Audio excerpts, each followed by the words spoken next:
함께 빌립보서 4장 10절 13절까지 성경 봉독하도록 하겠습니다. 시작합니다. 내가 주 안에서 크게 기뻐하는 너희가 나를 생각하는 것이 이제 다시 쌓이시나니 너희가 또한 이를 위하여 생각하였으나 기회가 없었느니라.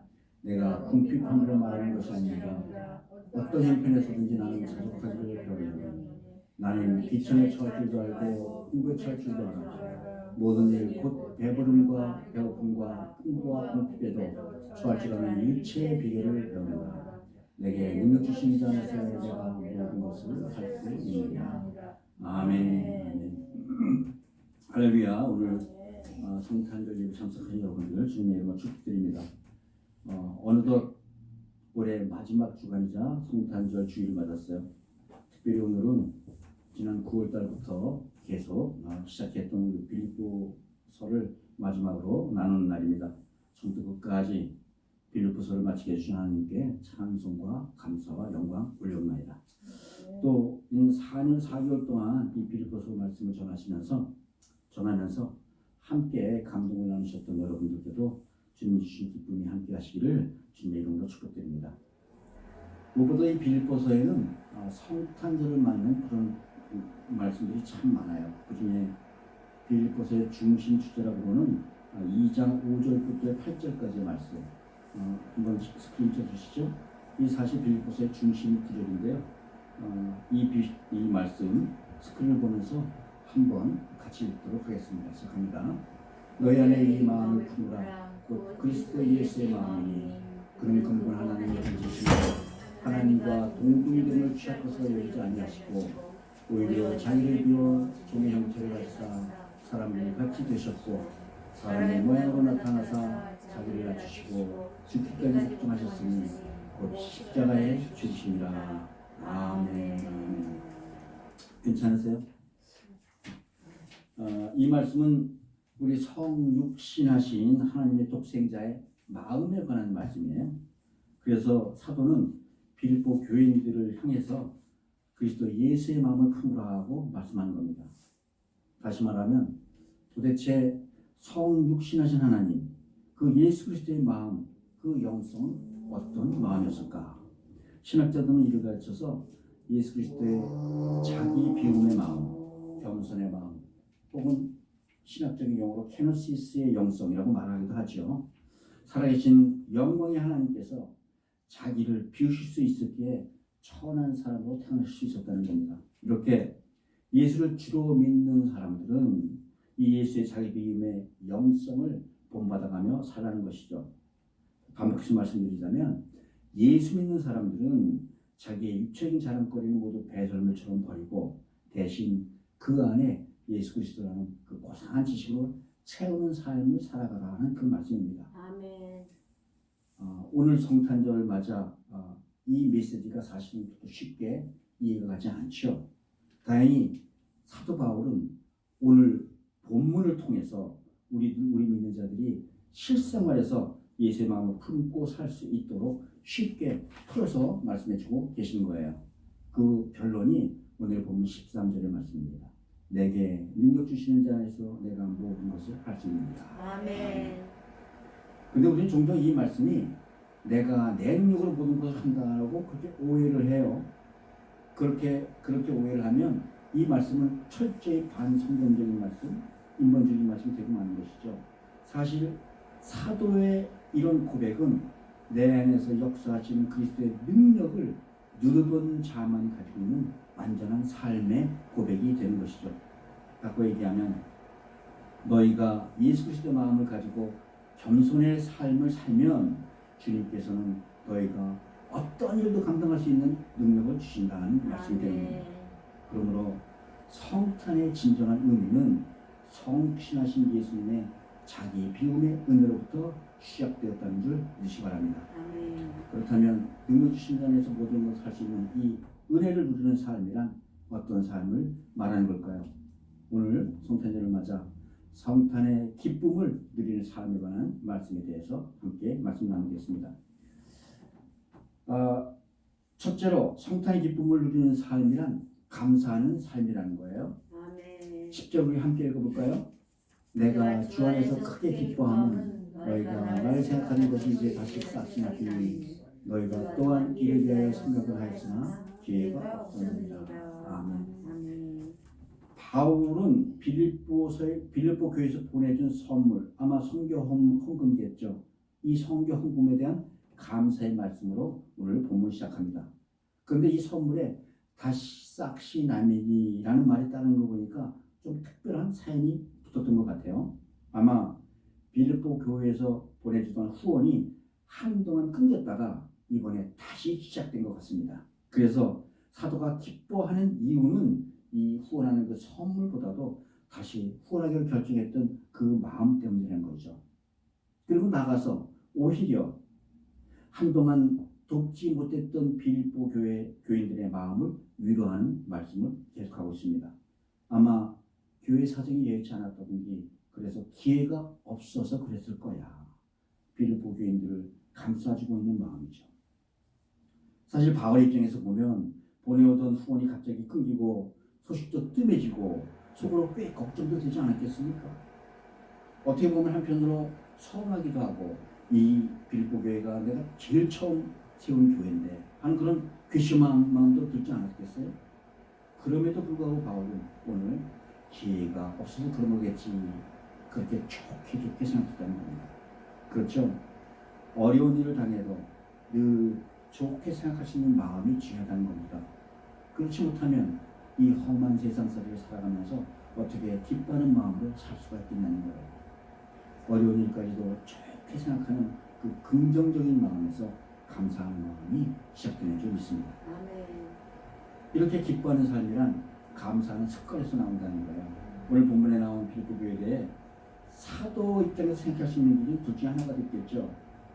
갑자기 후원이 끊긴 빌립보 교회에 대해서 짜증하고 괘씸하게 여길 것인가, 아니면 그나마 어려운 환경에서도 몇 번인가 후원해준 빌립보 교인들에게 감사하는 마음을 가질 것인가, 즉 안 해준 것에 관해 낙심과 실망을 할 것인가, 아니면 해준 것에 관한 감사한 마음을 품을 것인가. 이 갈림길에서 바울은 서운한 마음이 아니라 해줘서 감사한 마음을 가지기로 선택했다는 거예요. 바울의 이런 영성이 모든 것을 기쁨으로 승화시키는 감사의 비결이었음을 기억하시기 바랍니다. 아멘. 우리 대부분 사람들을 보면요, 안 해준다고 힘들어하는 사람들이 많아요. 대부분이 그래요. 사실 그런데 이 안 해준다고 힘들어하는 사람들 보면 혼자 속으로 기대하는 게 참 많은 사람들이라는 거예요. 그리고 그 기대대로 해주지 않았다고 힘들어합니다. 당신은 내 마음을 몰라. 이런 스타일이라는 거죠. 속으로는 그래도 나한테는 이 정도는 해주겠지. 남편인데 나한테 이 정도 해주지 않겠어? 보스가 내가 그렇게 열심히 일하는데 이 정도는 해주지 않겠어? 아니면 그렇게 친한 친구인데 나한테 이 정도는 이해해주지 않겠어? 나가서 목사님인데 나한테 이 정도는 해주지 않겠어? 약속한 것도 아닌데 당연히 그 정도는 혼자 해줄 것이라는 그런 기대치를 가지고 항상 기대한다는 거예요. 그런데 서로 대화가 없이 어떻게 남의 속을 다 자세히 알 수가 있겠습니까? 그리고 그 기대가 안 되면 어떻게 한다고요? 짜증이 나고 실망하고 시험에 들고 한다는 거예요. 첫사랑은 보통 깨진다고 그러죠. 왜 깨지겠어요? 서로 속으로 바라는 거는 많은데 서로 받는 것은 하나도 없다고 생각한다는 거예요. 그러니 어떻게 첫사랑이 기쁜 추억으로 남아있겠어요? 오히려 이 첫사랑의 저주에 갇힌 것이 우리 인생이라는 겁니다. 서로 관계에 있어서 해주지 않은 것 바라볼 때 자연히 이 모든 관계는 저주 속에 매이게 된다는 거예요. 그러므로 여러분, 안 해주는 것에 집중하지 마시고 해주는 것을 주목하시기 바랍니다. 해주는 것에 감사하시기 바랍니다. 사람들이 내게 안 해준 것 집중하지 마시고요, 내게 해준 것에 집중하라는 말이에요. 부부가 서로 안 해준 것에 집중하지 마시고 서로 해준 것에 집중하라는 거예요. 친구들이 나한테 안 해준 것에 집중하지 마시고 그 친구가 나한테 해줬던 것에 집중하라는 것이에요. 사람한테만 그러는 것이 아니라 하나님께도 그렇게 하라는 겁니다. 하나님이 내 기대도 안 했다고 해서 실망하고 시험에 들지 말라는 겁니다.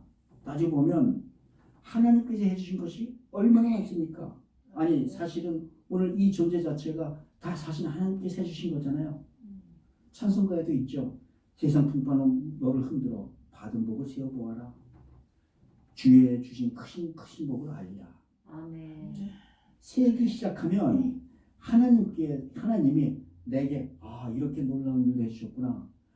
이런 감사한 일도 해주셨구나. 이런 게 보이기 시작한다는 거예요. 안 해준 거 자꾸 집중하지 마시고 해준 거에 집중하시는 바랍니다.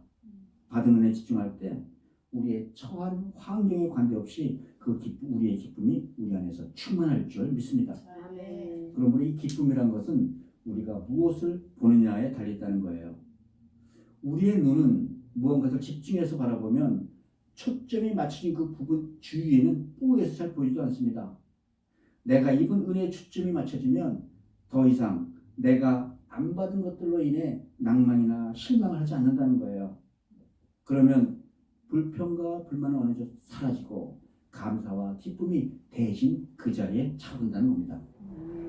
그러므로 감사라는 것은 은혜에 집중하는 능력이 되는 것이죠. 여러분이 성령 충만할 때 뭐가 보이는 줄 아십니까? 하나님의 은혜들만 눈에 들어오잖아요. 그런데 영적으로 침체했을 때 뭐가 보이는지 아십니까? 조금만 일해도 섭섭한 마음이 드는 거예요. 상황이 힘들어도 받은 은혜에 집중할 때 우리의 영은 더욱더 충만해지는 줄 믿으시 바랍니다. 반대로 우리가 받은 은혜를 잊기 시작하면 우리 눈에는 안 해준 일들만 보이기 시작한다는 겁니다.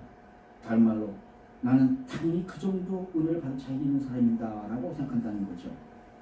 그런데 여러분 곰곰이 생각해 보세요. 이것이 바로 교만이라는 것입니다. 착각하지 말라는 거예요. 우리에겐 애초부터 자격이라는 건 아무것도 없었다는 거예요.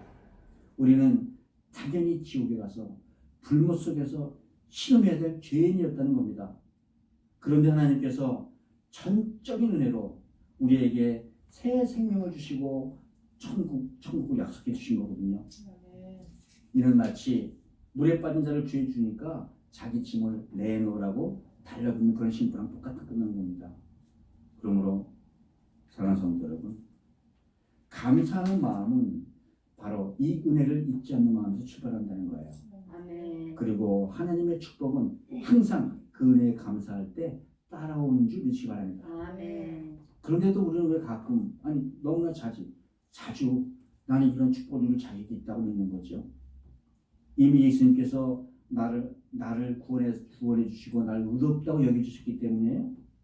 아니면 내가 주님 말씀대로 주의 이름으로 가난한 자, 병든 자에게 기사와 이적을 행했기 때문입니까? 아니면 이렇게 기사와 이적을 행하지 못했다 하더라도 정말 성실하게 주님의 말씀대로 살려고 노력했기 때문입니까? 아닙니다. 아무리 자유 있는 것 같아도 이런 사람들에게도 자유 없기는 마찬가지라는 거예요. 내가 무엇이라도 된 줄 아는 그런 교만과 자랑이 우리 안에 있는 한 우리는 축복받는 그 기쁨을 누릴 수가 없다는 겁니다. 자격은 오로지 자기를 부인하고 그 안에 예수 그리스도로 가득 채우는 이들에게만 자격이 생긴다는 겁니다. 즉 예수님의 자기 비움, 이 테너시스의 마음이 없다면 우리는 언제나 원망과 짜증, 괴로움에 빠질 거라는 거예요. 그래서 여길 봐도 짜증, 저길 봐도 불만, 이 사람도 문제, 저 사람도 문제, 내 주인은 모두 문제처럼만 보인다는 겁니다. 혹시 여러분들이 그렇게 눈에 보이신다면 그런데 이건 상대방의 문제가 아니라는 거예요. 이건 상황의 문제도 아니라는 거예요. 이것이 바로 나의 문제라는 겁니다. 내 영이 침체하고 피폐해져가는 증거라는 겁니다. 우리 삶 속에서 예수님의 자기 비움의 마음 실천할 때 감사와 기쁨이 일어난다는 사실을 믿으시기 바랍니다. 사랑하는 성도 여러분, 성도들의 기쁨이란 구원을 받은 은혜를 아는 것에서 출발하는 거예요. 내가 아직 죄인 되었을 때 나를 사랑하신 주님의 은혜를 바라볼 때 감사가 시작된다는 겁니다. 부활 승천하신 주님의 영이 내 안에 거하심으로 주님께서 주시는 그 기쁨을 누릴 수 있는 줄 믿으시기 바랍니다. 아멘. 오늘 성탄을 맞아서 어떤 일이든지 무슨 일이든지 좋게 생각하여 감사와 기쁨을 누리는 우리 모두가 되시기를 주의 이름으로 축복드립니다. 아멘. 둘째가 성탄의 기쁨을 누리는 삶이란 자족한 삶이라는 거예요. 우리 11절, 12절 함께 읽어볼까요? 내가 궁핍함으로 말하는 것이 아니라 어떠한 형편이든지 나는 자족하기를 배웠노니 나는 비천에 처할 줄도 알고 풍부에 처할 줄도 알아. 모든 일 곧 배부름과 배고픔과 풍부와 궁핍에도 처할 줄 아는 일체의 비결을 배웠노라. 아멘. 아멘. 여기서 바울은 자기는 어떤 형편에 처해도 자족할 줄 아는 그 비결을 배웠다고 얘기합니다. 비천하거나 부유하거나 배고플 때나 배부를 때나 이 모든 일을 감당할 수 있는 일체의 비결을 배웠다는 거예요. 그러므로 사도는 모든 것이 풍부하면 당연히 감사할 거지만 그뿐만이 아니라 아주 비천하고 배고프고 마음대로 되는 게 하나 되는 것이 없어도 만족하며 살 수 있었다는 겁니다. 바로 이렇게 자족하는 마음으로부터 우리의 기쁨이 나온다는 거예요. 그렇다면 사도의 이 자족하는 마음은 어디서부터 나온 걸까요? 감사하는 마음은 어디부터 나온다고 그랬죠? 은혜를 잊지 않고 기억하는 마음부터 감사가 나오는 거예요. 그러면 자족하는 마음은 어디부터 나오느냐? 하나님의 주권을 인정하는 데서 나온다는 겁니다. 내 삶의 모든 것, 먹고 입고 죽고 사는 것이 모든 것이 하나님의 손에 있다고 인정하는 거예요.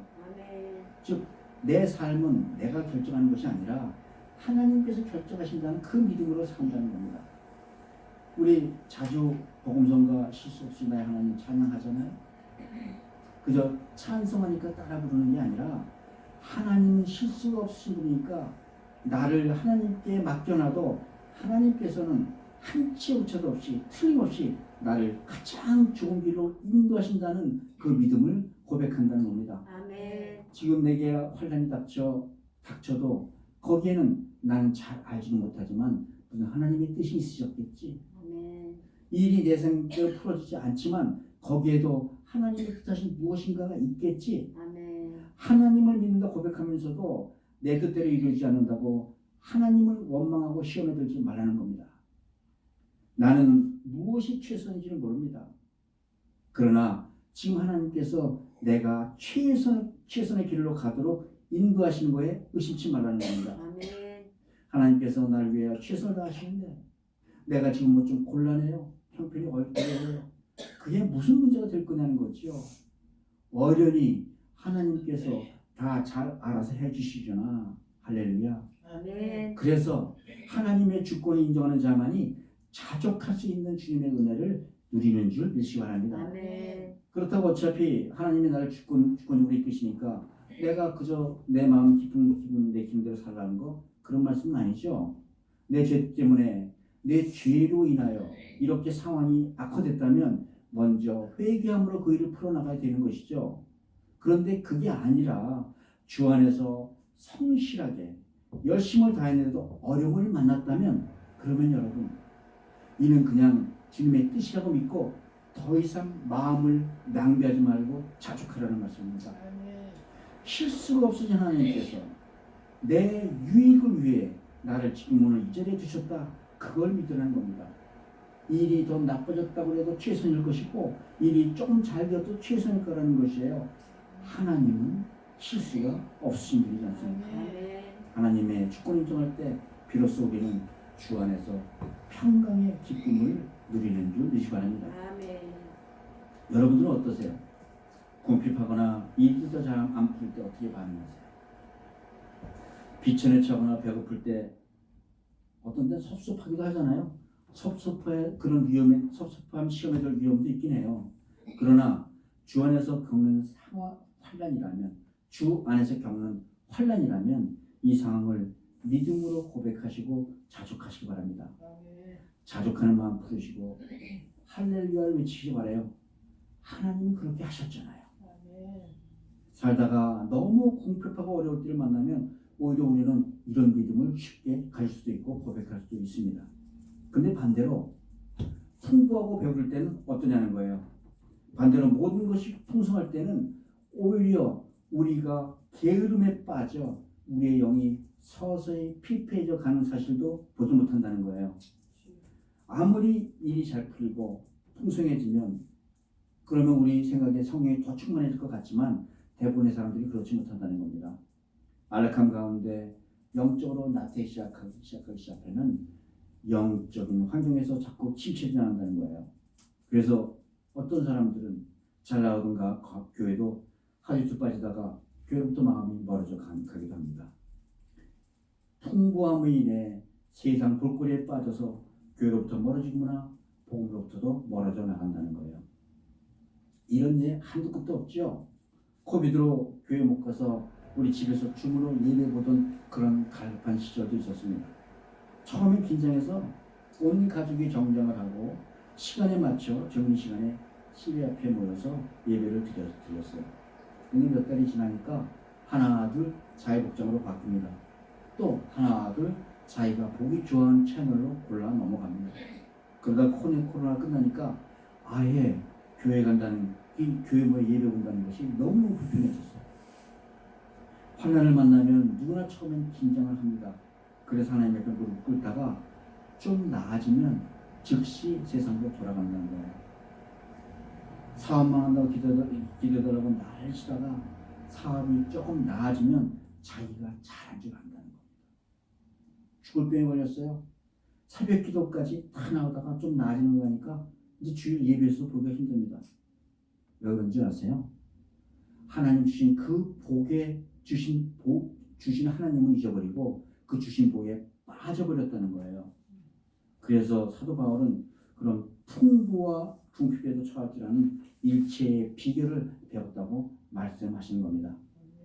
그렇다면 사도 바울이 배울 수 있는 일체의 비결을 배울 수 있는 이 열쇠는 무엇이었을까요? 중요한 것은 배부름과 배고픔과의 환경의 문제가 아니라 나의 마음, 자아의 문제라는 겁니다. 바울이 그리스도 마음으로 자아를 비우자 세상의 풍요와 비천은 아무런 영향을 끼치지 못했다는 거예요. 어떤 환경이 오더라도 이거 하나님이 하신 일이지 하나님을 믿고 자기는 그저 물 흐르듯 살아갔다는 겁니다. 이건 내 인생이니까 뭔가 아등바등 조절하려는 것이 아니라 이미 모든 결과를 하나님의 주권에 철저히 맡겨놓았다는 겁니다. 아멘. 그러므로 우리가 싸워야 될 본질은 케노시스, 자기 비우는 그 마음이지 풍부와 비천이라는 조건의 문제가 아니라는 거예요. 하나님이 허락하신 이 자리에서 하나님께서 내게 부여하신 일에 최선을 다하기만 하면 이것이 바로 최선이 된다는 겁니다. 그래서 시편 기자는 시편 9편 10절에서 이렇게 말해요. 여호와여 주의 이름을 아는 자는 주를 의지하오리니 이는 주를 찾는 자마다 버리지 아니하심이니이다. 아멘. 자족하는 평안은 인간적인 욕심이 아니라 하나님의 주권을 인정할 때 실수 없이 하나님만 의지할 때 누려지는 것인 줄 믿으시기 바랍니다. 아멘. 하나님 성도 여러분, 이 자족하는 마음은 하나님의 주권을 인정하는 데부터 시작합니다. 어떤 환경에서도 나를 가장 좋은 길로 이끄시는 하나님을 믿음으로 우리가 자족할 수 있는 거죠. 자족하는 우리에게 실수가 없으신 하나님께서 예비된 축복으로 인도해 주시는 줄 믿으시기 바랍니다. 아멘. 부하든 비나든 이 자족하는 마음을 통하여 성탄의 기쁨을 누리는 우리 모두 되시기를 주의 이름으로 축복드립니다. 아멘. 마지막으로 성탄의 기쁨을 누리는 삶이란 능력이 있는 삶이라는 거예요. 아멘. 13절 함께 읽을까요? 네, 내게 능력 주시는 자 안에서 내가 모든 것을 할 수 있습니다. 아멘. 네. 여기서 모든 것을 할 수 있다는 의미는 말씀드렸듯이 내 능력으로 모든 걸 할 수 있다는 얘기가 아니에요. 11절 10절 이미 언급됐듯이 좋은 일, 나쁜 일, 비나거나 부하거나 어떤 일을 만나도 예수님의 마음을 품어 자족하기를 배웠기 때문에 무슨 일이든지 나는 감당할 수 있다. 그런 의미입니다. 사실 그리스도인이란 단지 하나님의 명령을 수행하는 거룩한 하나님의 신분꾼에 지나지 않는다는 것이죠. 신분꾼에게 무슨 능력이 필요하겠다는 거예요. 그저 순종하고 필요한 것을 구하여 받고 또 모르는 것까지 미리 채워주시는 주님의 은혜에 감격하며 따라가는 살 뿐이라는 거죠. 그러므로 이 모든 일을 감당할 수 있는 능력의 주인은 우리 안에 계신 그리스도 예수가 되심을 믿으시기 바랍니다. 아멘. 저는 이 말씀 대할 때마다 마가복음 9장 23절에 나오는 예수 말씀이 생각나요. 할 수 있거든요. 무슨 말이냐. 믿는 자에게는 능치 못한 일이 없느니라. 아멘. 간질병 아들을 주님 앞에 데리고 나온 그 아비의 믿음이 없음을 보고 질책하신 주님의 말씀입니다. 이 말씀 직후에 마태복음에서는 이런 말씀으로 이어나가죠. 만일 너희에게 믿음이 겨자씨 하나만큼만 있어도 이 산을 명하여 여기서 저기로 옮겨지라 하면 옮길 것이요 너희가 못할 것이 없느니라. 아멘. 그러므로 믿는 우리가 불가능한 일도 할 수 있는 비결이 바로 이 믿음에 있다는 사실입니다. 아멘. 그러므로 여기서 사도 바울이 하는 말은 자신은 무력한 존재지만 자신의 능력을 주시는 분 때문에 자기가 무슨 일인지 할 수 있다고 고백하는 겁니다. 아멘. 그래서 고린도 후서에 보면 사도 바울은 이런 고백을 해요. 우리가 사방으로 우겨쌈을 당하여도 쌓이지 아니하며 답답한 일을 당하여도 낙심치 아니하며 아멘. 박해를 받아도 버림받지 아니하며 아멘. 거꾸로 뜨림을 당해도 망하지 아니하며 아멘. 우리가 항상 예수의 죽음을 몸에 짊어지면 예수의 생명이 또한 우리의 몸에 나타나게 나려 함이라. 아멘. 사도는 자기 안에 있는 예수 생명의 능력으로 사방에 우겨짐을 당해도 망하지 않았다고 고백합니다. 아멘. 잘 아는 목사님이 이를 가르쳐서 영적인 수혈을 받는 것 같다 그런 표현하시더라고요. 어떤 사람이 피를 너무 많이 흘려서 쓰러졌어요. 하늘이 노래졌고 뭐 눈이 빙빙 돌기 시작합니다. 수혈이라는 건 그럴 때 필요한 거잖아요. 사도도 너무나 힘든 육신의 일을 당해서 이미 기진맥진한 상태였다는 거예요. 영적으로도 마찬가지 돼서 낙심하기도 하고 거꾸러지기도 했다는 말이에요. 그런데 그럴 때마다 자기 안에 예수님께서 자기의 어떤 생명의 힘을 주셔서 극복하게 하셨다는 말씀입니다. 사도 바울 안에 거하신 하나님의 영이 지친 사도 바울을 다시 일으키시고 힘을 주신 줄 믿으시기 바랍니다. 아멘. 성령께서는 사도 바울뿐만 아니라 믿는 자에게는 누구에게나 이런 동일한 영적인 수혈을 해주신다는 거예요. 아멘. 사실 우리 주변을 바라보면 영적인 빈혈 상태에 빠져 있는 사람들이 얼마나 많이 있습니까? 그러면 그저 자기 안에 있는 성령님에게 119 앰뷸런스에 연락만 하면 됩니다. 사실은 성령님 마음이 원혈인데 육신이 정말 약합니다. 기운도 빠지고 벌써 번아웃됐어요. 나를 도와주세요. 그러면 내 필요와 형편을 아시는 주님께서 내게 새로운 힘과 소망을 불어넣어 주시는 것을 느끼게 될 것입니다. 아멘.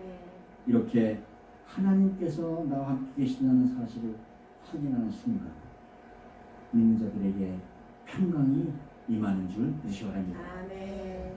전능하신 하나님께서 나와 함께 계시는데 내가 무슨 일을 두려워할 것인가? 그러므로 내게 능력 주시는 자 안에서 내가 무엇이든지 할 수 있느니라. 아멘. 아멘. 그러므로 불가능을 가능케 하는 능력은 우리의 믿음에서 나온다는 겁니다. 마태복음 14장에 이런 관계가 나오죠.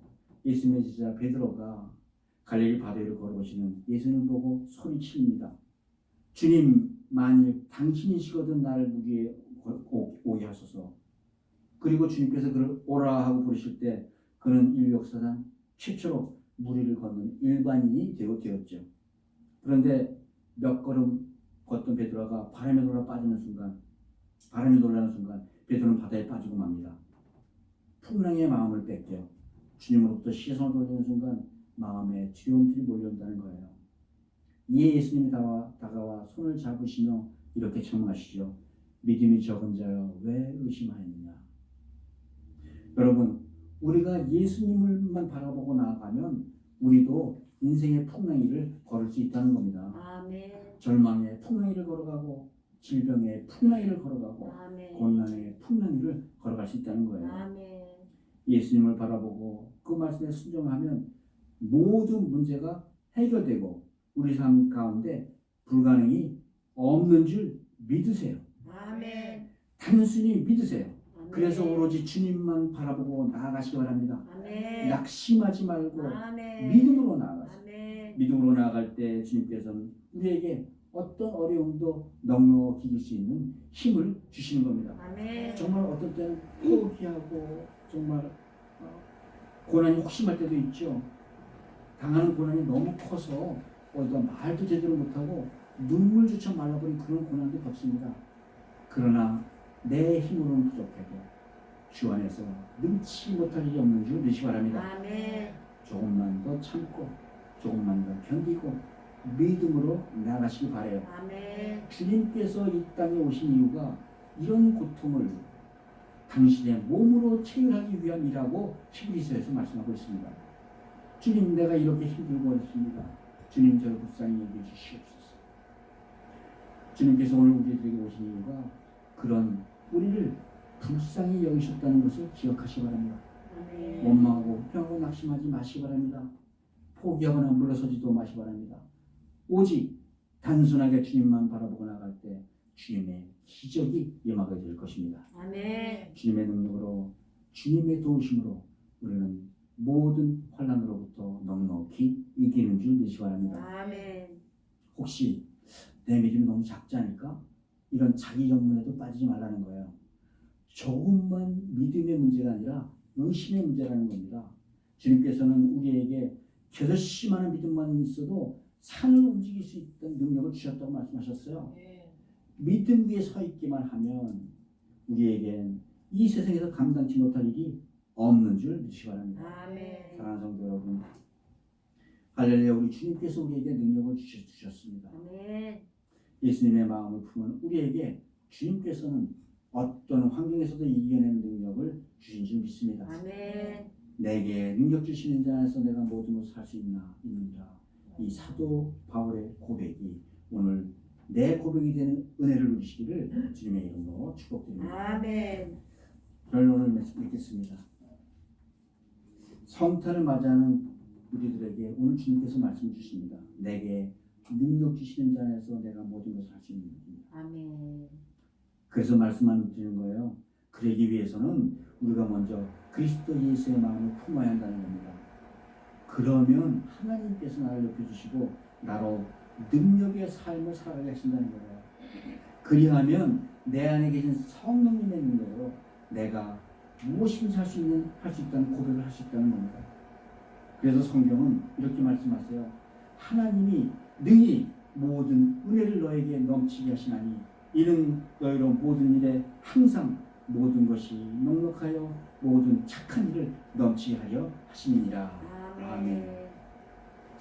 성육신하신 예수님의 자기 비움의 영성, 겸손의 마음으로 살아갈 때 우리는 무엇이든지 주 안에서 이겨질 줄 믿습니다.